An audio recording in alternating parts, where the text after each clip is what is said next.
Welcome, everyone, to the next perfect step, where all possibilities lie in conversation. I'm your co-host, Laurie Mullen. I'm your co-host, Laurie Tremblay.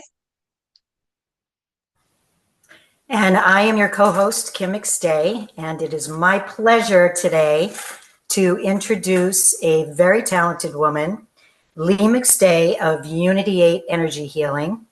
She refers to herself as an intuitive healer for both people and for animals. Leigh grew up as a Christian Scientist in that religion, and she feels it has opened her eyes in a belief system of healing and seeing people as perfect. She carries a degree in philosophy from North Adams State College and continues her curiosity in the metaphysical realm. Leigh worked as a full-time manufacturer sales representative selling to public works while she raised her daughter as a single mom. She holds a certification as a Reiki master teacher in Usui, and Shamballa multidimensional healing systems and has been practicing since 2006. Leigh is also an ordained minister, performing sacred ceremonies such as marriages, solstice, and equinox celebrations. And as her sister, I've been able to witness a lot of these celebrations. And one thing that she doesn't advertise, which I think she's absolutely phenomenal at, is opening up spaces, living spaces for people and seeing where things need to be shifted. And in doing so, opening up that energy flow. So Leigh, I would love to expand more on the whole aspect of your celebrations. But first, I just want to ask you, what made you come up with the name of Unity 8 Energy Healing? Great question. Interesting answer is that I didn't come up with it. I work with a lot of guidance, and since I've been in my 30s, early 30s, I've been getting the name or the word unity slammed into me all the time. And when I went to start this business, I wanted it to be simply with the Leigh, yours, figuring that was really cute. And I went online, it was not available even in the Leigh, which I thought was very different. So I sat back and said, what do I do? And Unity came in, but not only Unity, but 8. So I named it Unity 8. And it was, the only thing I juggled with was, do I put energy healing energy? What do I do first? So that was my only thing. But it's amazing how sometimes you just open up, which I try to practice. And that's how I came up with the name. And then, of course, all the colors, the logo. So I have the light blue, the dark blue, the copper color, and they're all significant to the unity, strength, power, all of that. And I have, my logo is the 8 goes both ways. So it's what you give out comes back. It's also the infinity, it's just, and then the circle of the unity. So that's how I just, it all evolved. I think I looked at a flower pot for the inspiration for the logo. Thank you for asking that. A little gardening in there. Yeah, a little gardening. Well, I will give over a question to somebody else, and maybe you can expand on some of your sacred celebratory practices. Yeah. I just have a quick question for Leigh. How does unity play out in your life? Like, what themes and things does that happen with you? I love that you asked that, because I wrote to myself.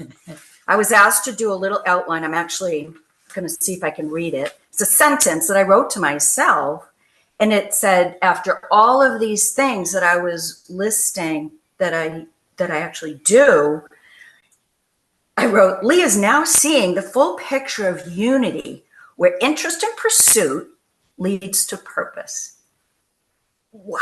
I was so excited to tell myself that. And that was just yesterday. So thank you for good timing. Yeah. Universal timing. Universal timing. Yeah. This whole thing has given me a chance to look at my life, which has been a pretty long one at this point, of all the things that I've done, that I've become interested in, that I've pursued, even though I did the job of sales rep for a manufacturer, which is a very hard edge when you sell to the public works, very hard edged vocation. And this just proved to be the soft end of it. So it was the balance for me. And as I look back at everything I've ever done, it's all led to this current place now. So for me to write that sentence to myself was glorious. Yeah. Thank you for asking that, Laurie. Thank you. I love in that statement how it talks about purpose, and that most of us think a purpose is a job, but it's really our passion and what lights up our soul. And so it's fantastic that you got that observation for yourself. Thank you. And I love that you do talk about your life's purpose. You wrote a book. I have not read it yet, but I've heard you talk about it. So I like that you come from a position of just this podcast, The Next Perfect Step. The next perfect step is just go after what you like. If you have a little bit of interest, go after it, because then it could lead to something else, something else, something else. And I think that I find my most joy in the pursuit, not the end result, but the pursuit. Once I get to the end, I'm like, what's next? So the pursuit is my absolute favorite part of this whole journey. Yeah, and that's perfectly said. I mean, there is no the end, right? There isn't one thing we're always supposed to be doing. We're supposed to follow our passion. You know, and to keep going. And it's not the end, or it's not that you've failed, or you've just something else next is more exciting. And you should just keep following that and following that with no judgment around the next step. Right? You just keep following your joy. Right. You know, too, I wanted to interject a little bit of something. The job that I had as sales rep for the manufacturers, that was put in my lap, and I thought, I can't do this, nor did I really want to. But as I did that, all of this other stuff started to expand during that. So it is interesting. Sometimes something comes to you, and if you just say, I'm going to give that a try because at this point I need it, or I actually took the job because I needed insurance so my daughter could go to college, and I was able to get the insurance, but then I was able to pursue more of who I am. I was discovering who I am. So the confidence level has come little bit by little bit. Yes, it always leads into other things. And that's the thing, Laurie. Sometimes with being led by spirit, we don't physically understand how that's getting us to the next perfect step, right? I mean, a practical job, right? A 9-to-5 job in the spiritual world doesn't seem like it's the right next step, right? We're kind of taught to get out of that. But there's something in it, or it leads to something else. So follow it. Don't try to be like, well, a 9-to-5 job can't mean that I'm excelling on my path. It absolutely can, because it can be leading to something else. It's teaching you something about yourself. There's an observation in there, or it's opening up a new door for you. But our physical minds, we get into it and we try to decipher it or to tear it apart. And sometimes we just need to let it lead us to where it is and not think about it. I love that. I absolutely love, and it's so true. It is so true. And I've experienced it, and that's the beauty of it. And as I get to look back, I get to see the benefits more than I did at the time, even though at the time I was the double-edged sword of the soft and the tough side of my work on both ends. I was exercising that with my customers, colleagues, without their permission. So it was an interesting journey there, and I was able to embrace it. Even though I wasn't getting paid, I was doing something of service, even though I was doing something of service. So I was always in service, but I got to do both ends of the spectrum, which was really quite beautiful, Now, thank you. I'm really actually unfolding in this talk at this moment in time. You're going to get a lot of woo. So that's good. Yes, it's beautiful. Thank you, Laurie. Thank you. Yeah, and I think that that's great too. In service, we think of in service being to other people or other things, but how about in service to ourselves too? I mean, there's got to be that in there too, and we've got to start redefining that term. In service isn't just to other people, but it's to ourselves. I mean, the greatest gift we can give to anybody is our joy. So we almost need to be in service to ourselves first in order to be in service to other people. Oh, 100% agree on that one. 100%. I think in this time in the world where we're put, where everything is very chaotic, it is imperative. And I do hear it a lot in other venues, other YouTubes, etc., that being of service to us, taking care of us is so imperative right now, especially now, because we need a ton of self-backup, self-strength, self-knowledge, self-love, self-joy, the joy part. That's key. Kim and I were just talking, we have to laugh. No matter what, we have to laugh. Well, and don't you think too that, you know, the jobs that you take on that are like 9 to 5 or, you know, things that you're not really inspired by, but if you can see the lessons involved in that, like, you know, you worked on a lot of people with your Reiki, with the public works people, and, you know, and then you also got to witness what you didn't want to have in your life for the rest of your life. So you can kind of take what, you know, the quote parts you don't love about your life or your work, and you can evolve them into what you really perceive your future to be. Right. Yeah, exactly. That's interesting. I mean, that's a lesson of what we want and what we don't want, right? That's the contrast that we have in the whole world. And that's the learning process, right? Yeah. Yeah. The balance, the learning process. And it's interesting. Like I said earlier, I worked on people, whether they wanted me to or not. But I would be at a meeting and have them captive, and they'd be sitting at a table, and I could tell right away somebody is really hurting. So I'd sneak over and sit down and go, I'm going to work on you. And I'd be doing my thing. And some of them were excited, and others was like, stop.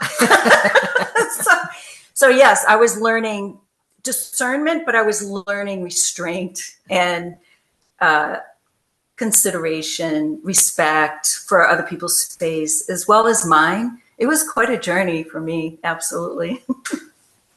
That's some good enlightenment. Yes. Right there. And I love the balance, the contrast. You have to have that, the yin and the yang in order to get the full picture. And I love that, Laurie. Beautiful. In fact, I love your background. You're staring at the leaves. And there's a butterfly. Oh, there's a butterfly. We usually all have the same background, but I was awfully slow this morning. So we're going with it. That's right. So I want to hear more about the celebratory, the sacred ceremonies that you create with your offerings. Okay. So far, I've done some weddings, and they've been throughout, let's see, Rhode Island, Mass, Connecticut, and New Hampshire.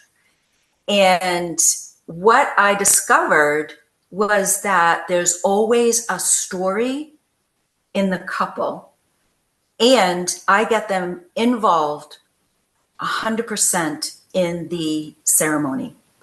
The last couple I did were in Mass, and that was in August.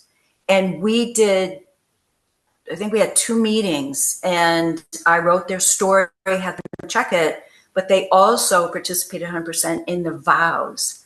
So everything, they knew everything, and I had sent them how it was going to go, what they had written so they could double check it. And it was beautiful to see how their relationship shifted through their telling their story. It was incredible. They had known each other 40 years. Neither one had ever been married. And they took that long to actually find each other, which was such a beautiful story. And yet, as they were talking and telling the story and creating the vows, I could just see the union getting tighter. And I'm not a believer, to be truthful, because I've gone through 2 divorces and I'm single now, that everybody's meant to be together forever, because we all change, especially in today's climate and the whole thing. We're just different. We're growing faster. We're evolving faster. But this couple just gave me a powerful example of a love that's created through mutual understanding and respect that I had not witnessed in some of the others because they were a lot younger. They hadn't had that long time of experiencing life and relationships with others, etc. So they're still going through their story. And I did do a revow, and it was a 10-year revow, and we reviewed the original vows with another couple, and they were able to see the 10-year thing, the 10-year experiences they had gone through. They were able to bring that to the ceremony that we did. And that was beautiful because they saw how they had grown, but I watched them still, and they just keep falling in love, but in different ways. So the dynamic is different. The maturity is there. It's robust. It involves everything from work to children to friends and family.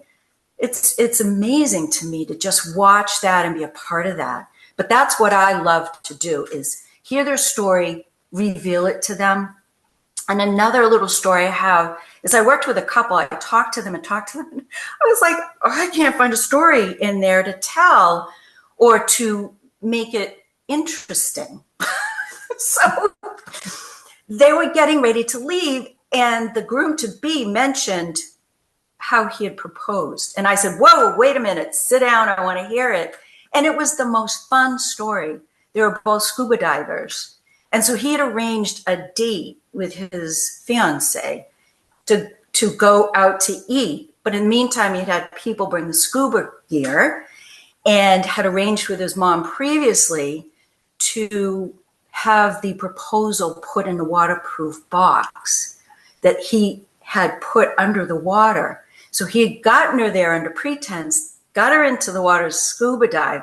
She was done, started to come to the top, and he grabbed her by the leg, pulled her down, had her open the box, and there was the engagement ring. That was the best story ever. And there were so many family members involved that I was able to tell the story. And that was so much fun. There was so much laughing because everybody identified. They were sharing their story with people who were sharing them. And it's such a beautiful, fun thing to do and so positive. So those are a couple of stories. Stories are very powerful, right? They're so powerful. And I love how you're just connecting with them in that way and just diving deep, no pun intended. Yes. To find their story, to find their connection. I love that. I like to hear people's stories as well. So I'm glad that you have that gift that you can just flesh that out of people. So thank you. That's awesome.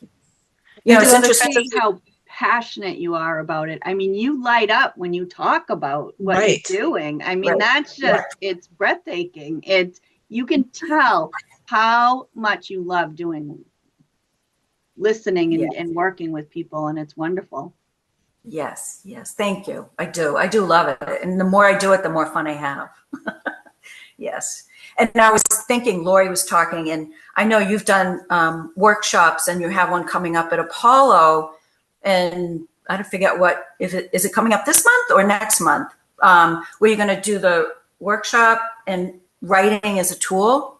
And I know Kim and I both use that as a tool for us. And so doing the writing with these couples is just, it expands my ability to write. Like the sentence that I wrote to myself and the introduction, it just tells you where you are, who you are, and it just keeps connecting you and bringing you closer to other people. And yeah, this is the whole thing that just, it excites me beyond my understanding, because it unifies everyone that's involved and not involved and brings more people in. It's just amazing to me. It's just amazing. Yes, thank you. And I was just going to say, I'll stop talking, but that's not going to happen. One thing I will have to say that I loved about Christmases with this sister of mine is she would always research, like, what does a candy cane mean? What do the colors mean? Where did the candy cane start? Blah, blah, blah. And then she would make up these personalized gifts for everybody. Like one year she did music, but she knows the story behind the music, and she researches, like when I've been to an equinox and solstice gathering with her that she has instructed, or it's probably not the right word for it, but anyway, that, you know, she's done this celebration, that she really knows like the background of why it matters so much, instead of just the words that, you know, like at weddings, you know, when you go to a wedding and the JP doesn't even know the people, which was my wedding, and you know, like forgets the names, and you know, it's so impersonal, and where hers are so personal, and I feel that expands to your solstice and equinox, and you know, all of the other ceremonies that you do. It's just, you know, and like Christmases, it's way better to have those kind of gifts because there's so much thought involved, and you know, there's research involved as well, and it's just it means a lot. Thank you. I enjoy it. Yes, I enjoy it. Yeah, I was thinking of another story and then I forgot. So sorry, I talked. No, you don't talk. Yeah. Can you talk about ceremonies that you do? Because I love ceremony as far as equinox. Can you talk a little bit more about that?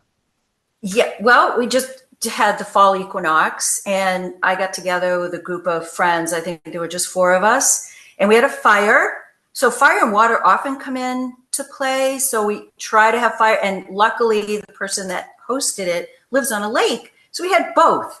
And I'm able to bring in what it means. So the whole thing with the solstice equinox or any kind of celebration like that, even the weddings, everything connects. It all circles back to us as humans, but us as humans as nature. And so what I bring in is the story and what to look forward to, like coming through the summer, you've actively gotten into things, you've grown, you've done all the things you've put down for the winter, because you sit and percolate over the winter and kind of hibernate and relax a little bit, but you're percolating. And in the spring, boom, all these things come to fruition in the desire for action, which comes in the summer. And in the fall, it's time to regroup again and to harvest all of those things, bring them in. This year, we really focused. I had everyone focus. We used the sage because that's one of the plants indicative of the fall equinox. We brought in sage and lit the sage and prepped us. And I actually brought my Lemurian crystal and had everyone hold it to their heart, because this is a time to release all that is no longer serving us, especially now, to release trauma, which I'm going through with huge extremity right now. And then we did that and saged and just did a sacred connection with Mother Earth, with Gaia. And then after that, after everyone did that, what we do is we give thanks to all the directions. And I have a thing that I print out, and each person in the circle gets to read, and we just keep going around until that's done. And we give thanks. And then paper and pen is handed around, and you write down what you're ready to release and what you're ready to receive. That's what we did it was beautiful.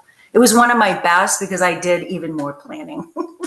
And it was really, and they worked on me, which was really cool. No one's ever done that. They said, "Can we work on you?" Yes. So that was really nice. But it's all bringing us back to who we are, which is nature, which is the stars, the earth, everything, sun. Everything has something to offer, and we have something to offer back because we're all part of that one. Right. Yeah.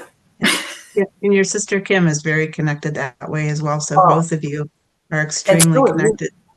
Well, yeah, yes, so and Laurie. Yeah, and Laurie likes ceremony too. So it's so important, I think, especially in this crazy world, that we have some way to connect and ground ourselves and just release, like you were talking about, what doesn't serve us. Mm-hmm. It's just nice to have something that we can participate in, even if we do it by ourselves, but that's a ritual or a ceremony that is meaningful and powerful. So thank you for facilitating that. A lot of the ceremonies here at Kim's house. She had the fire, she had the water, and she had the land. It was awesome. It was awesome. And that's when I first started. I actually brought a lot here. Let's do it. Yes, it was a lot of fun. In my days where I had parties here. Lots of parties. All of those yes. Solstice and equinox. Yeah. Yeah. But I don't know if anyone's curious. I was extremely curious, so I started doing research on ceremony, especially with the weddings, because for some reason, I'm like, what's all this about? And so I went online into Wikipedia, and I just kept diving deeper and deeper. And I found that it wasn't until 1973 that the actual civil ceremony or celebrancy thing started to take place, because it was all church related. If you wanted to get married or divorced or anything related to that, you had to go through the church of whatever church you chose. And this man he was actually a senator and a judge. His name was Lionel Murphy. And there's been several books written about him and his desire to change the laws. And he's from Australia. So he finally got it changed in 73. And it was a few years of him fighting to have people not ridiculed for wanting something different, non-religious, to combine and connect people, including divorce, etc. And he did that. And then, of course, that idea flew into England, and then the US took it over. So it's a pretty new concept. Which is wild. Yeah. I didn't know that. And then women, it took them a bit longer to be allowed to do these ceremonies. But I'm not sure if that was Australia strictly. I still have more diving to do. But I believe here in America, mostly women do this. I've seen a lot. I take it back. I've seen JPs, and they do both. So you can get your civil license. I know if you get a JP license, you have to have, I think it's a minimum of 8 references from townspeople who give you a good reference to be able to, you have to apply and then be able to get the JP license for that town that you live in. So that's interesting. And a lot of them get the notary public. So there's a lot of different things that go into it. But what a story. And then finding out that the first recorded ceremonies were 14th century, and that it was pre-Roman times. Kim and I were talking about, we started diving deeper into our understanding, but you had the Druids, you had all of that, and the conquering going on. And what I have found, that there's always this intertwining and weaving of different religions and cultures that come, and they conquer, and then they convert or insist that you do it. And all of these things take on their own life and just keep growing. So it's never black and white. There's always these nuances that go through the history. But that's what I found about that. I thought that was fascinating. Yes, indeed. I know the history behind things is, it's eye-opening, because, we think things are put together for certain reasons. Like I just read about the 13 months that it was supposed to be, and that, run by the moon, and 28 days in each month. And, that's the way it was originally set up. But because of taxing purposes, the new year began in January as opposed to in the spring. And that women, the whole feminist movement was actually set up by the government so they could tax 50% more of the people. And I'm like, whether that is, it's kind of written down. So it's, there's a lot of proof. So fact checkers can, go check that. But, it's just like, we just go along with so many things, and like even weddings now, it's the same thing. It's like people got into this fad of like, destination weddings, or basically spending the money that you would spend on a new home. You know, and I don't diss anybody that wants to get married that way, but, you know, it just seems like, is there really a consciousness involved with just going along with these new ways of doing things? Or do we really like research it like you do and really understand why we're doing what we're doing and knowing all of the facts before we jump in and just do it because, you know, we've been told to? So that's one of the reasons why I love so much that she does these sacred ceremonials, because there's so much history involved with it.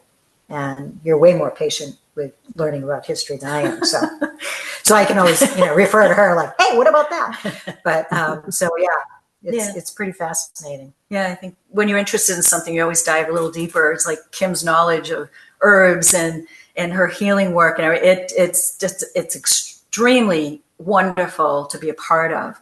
And I love being able to be with people who have that sacred knowledge. And when I say that, that just means that you've gone into yourself and you trust that. That is the one thing I'm working on, is the sacred knowledge of me and my work here, trusting that. And when you start doing that, it comes out. And that's that remembrance. Yeah. Who you really are already. You come to that knowing. We talk about that all the time. Yes, that knowing. Get in that state of knowing. Yes. So speaking of stories, can you tell the story? I know that in the beginning you mentioned that you are certified in many different types of Reiki. And for people who are getting started, I know a lot of confusion is there are so many out there. Some people don't know which way to go. So can you describe your journey of the one you started with and why you went to multiple ones? I too have multiple certifications in different ones, but just, you know, to tell the difference and to understand why there is maybe so many out there. Are you ready? I have a perspective on that I've come to since I've been doing this. And what I know for me is that the common thread that weaves its way through Reiki is life force energy. That is it. And we all have that, I'm not going to say gift, we all have that ability. Hands-on. It's like I was watching a movie and it had to do with medical and emergency, and they sent out an emergency crew to go to this accident scene, and the bleeding out of the chest or whatever, and they said, put your hands on the bleeding and keep it there. And they say Reiki stops bleeding, and I'm thinking, duh. Of course, even medical, they have you put your hand on the bleeding spot to keep it from gushing out life force, right? The blood, the life force. What I have also looked into, so I've got the Usui Ryoho. I started that, and I was certified in Reiki 1 with that. And then Reiki 2 with that. Reiki 3, master, teacher. Reiki 3 and 4 in Shamballa, they divide it, whereas others do not. They have the Reiki master and master teacher usually together. That's when I combined everything. And what I do is I take from all my master teachers the information. I've saved every booklet, and I go through it. I write up the manual that combines all the knowledge and wisdom that they have passed down. Oh, it's just the light. Oh, okay. So I'm going to try to weave my way around this. Just give me a second so that it can make more sense from my perspective of this. All right, so let's start with Dr. Usui. He came up with the symbols for his method way back when, and he had them actually downloaded. And I've read multiple books by a gentleman, Frank Petter, who went to Japan. He married, you read it too, right? You've read. Yes, but I also have the Chicken and Reiki that I am. He was the head of, he was the third person down in Chicken and Reiki. And so I have worked with him. Oh, with Frank? Oh, wow. Yeah. Oh, it's beautiful. Cool. I really like him. I really liked him through the books and the writing. He was the one who says, and I put it up when I'm teaching, there's no place for dogma in Reiki. And I love that he says that, because dogma has infiltrated its way into the Reiki systems and the Reiki world. And people are now saying, this is right, this is wrong, this can be part of Reiki, this cannot. This is fake Reiki, this is not. And what I have found through looking and research is back in the 90s, because we practice the Usui method, and everyone who comes into it and can teach or expand on it, which Dr. Usui, I think, would love that, because he was blown away by what he found through being downloaded and accepting that and the healing. And there was a part in his development of this practice that really made him more renowned. And that's when there was a train crash and there were multiple hurt people, and he was called in to help. So he's doing his hands, then he got his feet involved, and he was doing all of these things to help heal as many people as he could or help. And what I do in the Shamballa is when I attune the hands, the fingers, the feet, and the heart. And that's where it all comes from. And I know it's from that. I don't know if the others talk about that. I've never heard that in my being certified. So what I see is that as time goes on, more and more people are being downloaded. And then they develop their own, or they're being taught by people who are involved in it. So there's always this ebb and flow of learning, bringing in more knowledge, etc. And then in the 90s, things really started to crank up. And that's where Shamballa came in. And so Saint Germain supposedly channeled through this gentleman in, is he Scotland? Yes. And gave more symbols and a little bit different approach, but it was not against the Usui, and that's why I combine them. It was part of it, expansion, because there were more symbols presented, there were more ideas, so everything grows, and that's just my perspective, and I think it's beautiful that Reiki can be part of the Reiki world.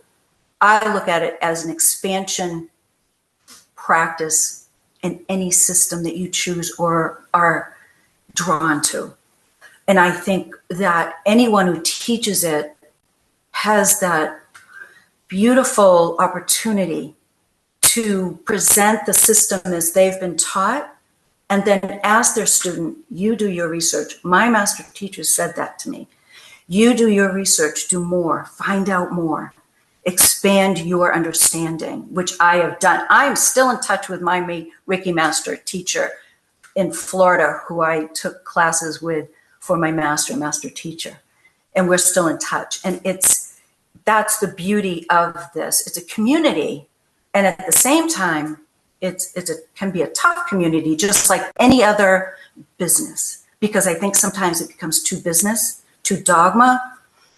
That's my perspective. I don't know if that's true or not for anyone else, but I've seen that, and I really would love to try to just get out there and just let people know. So when people come to me and want to do a class and be certified, I tell them what I do. I tell them, go online. It explains it a little bit, and then see how you feel, because there's the Holy Fire. There's just so many different ones that are out there. I think now there's probably, I forget, I counted via some research. I don't remember the amount, but there's quite a few different systems that are taught, and I feel they're all expanded from the original Reiki brought to us. But it's been in existence for so much longer, way before Dr. Usui, and I know he knew that. And I don't know he knew that. I didn't know him. But anyway, there's just so much that can be expanded with the Reiki systems. And so I'm working with this person now who wants to continue her Reiki studies, and she started with the Holy Fire. And I said, you can combine any of them. combine them because they're all life force energy. It's all about the healing through life force energy. It's a system to show you how, but then you go and you do. And that's why I call myself an intuitive healer, because I use so many other tools as well as the Reiki, but I think it's all life force energy through vibration, color, and sound. So it comes from our world. It comes from everything. So Reiki is a part of that, and it's a beautiful part of that. I mean, they have other systems, Jinshin Jitsu, other things that are life force energy. And the meanings of the words that are titled are Reiki, life force energy. Jinshin Jitsu, basically life force energy. And it's wonderful because we're all different, and yet we're all together. So everyone is attracted to a specific vibration frequency that you get not just from the system that you want to go for, it's also the people teaching it. So I always tell people, go to your heart, go to your intuition. Let that know, let that tell you if I'm the right teacher for you. Because I can't tell them that, but I will certainly answer any questions. I don't know if that answered your question. It's beautiful. If it didn't, I will expand. I think it's great too that Reiki's now more accepted. It's used in hospitals, and I'm also a Reiki master teacher, but I love to go out in the community. I do. I go to the senior centers once a month, and I gave a talk about Reiki. They'd never tried it, usually, and so I give them Reiki, and most of the time it's their first time, and to see their openness and how it affects them is just heartwarming for me, just a little bit, and I think it's really helpful. Whatever you can do, just bring it to the community, let people know that it's available, that it is not a religion, that it is from the heart. It is your life force energy that we all have. And I think, when you get a mother, if something happens to her child, she'll just put her hand on you automatically. So it's just an automatic response. But anyway, I love Reiki, and I love just that it's available to everybody. Yeah, the benefits, Yeah, that's incredible. Thank you for what you do. Oh, thank you. Thank you for what you do. And you do the Usui Ryoho system, or what system do you? I do, but I also have some other modalities that I could combine that, crystals or different things that I use. Yes. Yeah, different techniques, but yeah. So. Yeah. Well, we know with the crystals, Kim was bringing one of yours to me today. So right. Yeah, we share. Yeah. That's incredible. And, it's funny. I see it. I actually worked with a woman who she and I studied the Shamballa, and now she teaches and works with the Holy Fire, and that feels more comfortable for her. But she's been invited into hospitals to work with the testing and the efficacy of the Reiki treatments on nurses. And that was a study that they did. And she just recently was invited back for a more expansive testing of the efficacy of Reiki in another area in the hospital, which I love that she can do that and is so willing to jump on that. And it brings to the world, this is real. This is real. And it's, there was something else you said. I'll remember it later, but it was very, very cool. I wanted to comment on it, now I can't, but I will. Either here or elsewhere, but I will. Yeah. Watch the replay and then just. I'll reach out. Kim, tell her. Yeah. I think you're right. Do Facebook. Do you want to tell us how people can work with you in the different aspects, how they get in touch with you, and any upcoming ceremonies or events that you might be having? Well, I do have Reiki Share coming up this month, and it is next Saturday at the acupuncture clinic in Franklin. I work in Franklin, Mass. Yeah, not Franklin, New Hampshire. Sorry. Yes, there are two. And I actually rent from them, and they've opened their place for me to come in and do my workshops and sessions. So you have to get in touch with me, and I'm going to forget the phone number. So hold on one second. But I have people reach out to me. It's easier on email. So it's Leigh at Unity8, and the 8 is the number 8. Healing.com is the, that's that. And it's also the website. So. And it's Leigh. Leigh. Yes, sorry, it's not Lee. And then the website, which is in dire need of updating, which I'm working on, is unity8healing.com. So the 8 is definitely the number, and that's the website. And I also have a Reiki 2 certification, and I also offer at the same time refresher. So if you've taken Reiki 2, but you want to come and refresh, you can do that without being certified because you're already certified. So I offer that at the same time. And that's in November. I'm trying to think the date. 15th is a Saturday. And I usually have that from 10 to 2. So that one signed up for 10 to 2. And I have one person, and I like to have 2 for obvious reasons, but I've taken just one at a time. And as far as any ceremonies or anything, nothing coming up, no weddings coming up, but I'm always open. So the best way to get in touch with me is probably email, because I do check that every day. And yeah. And we'll post that at the bottom of these videos, so it'll be easy to get a hold of you. Thank you. Thank you, Laurie. So is there any last advice or words of wisdom that you would like to share with the people out there? I actually think I want to repeat what I wrote to myself, that as we pursue our interests and we go for it, just pursuing your interests, it'll show you where you are and what your purpose is. And they used to tell us that when we were younger, and we were like, because we don't think we know what we love, but we're always attracted to it. So I say, go for it. And like we said earlier, if you're not sure, go for it anyway, because that'll lead you to what you love. And go through life in love and kindness, unconditional love and kindness. It's a practice. A difficult practice. I'm kidding.